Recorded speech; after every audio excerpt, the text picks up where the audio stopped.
Good morning mga kaboy George. Ayan, nandito po tayo sa baybayin ngayon. Pakita ko sa inyo ang ating weather update. Grabe ang ulan dito mga kaboy George kasi simula nung umaga hanggang ngayon, time check natin is 11:30. Hindi pa rin humihinto ang ulan. So ito pala ang ating weather ngayon.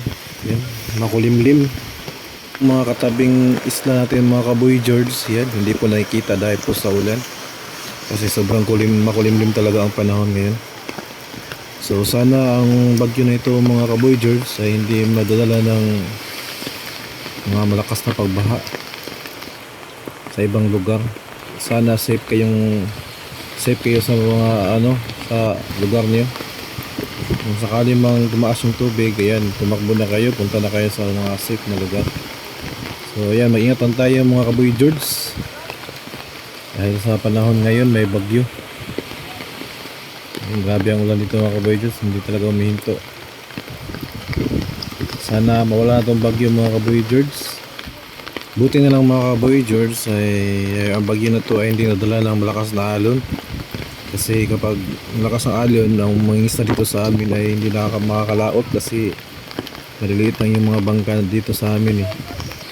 Ayan, yan, nakikita niyo yan ang ginagamit dito sa amin.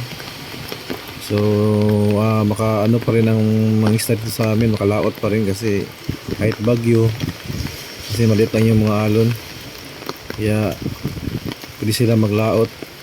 Pero kung malakas yung mga alon, hindi talaga makakalaot mga kaboy George. Yan ang nahirap dito sa amin kapag malakas yung alon. Ayan mga kaboy George, medyo kalma lang yung dagat natin ngayon. Maliit lang yung alon at hindi malakas yung hangin. Ulan lang talaga yung malakas dito sa amin mga kaboy George. So maya lalaot kami at sana may mahuli kami ng isda. So yung lang po ang ating weather update ngayon mga kaboy George. Ayan, ingat po kayo palagi dyan at please like, share, and subscribe mga kaboy George. Thank you, God bless.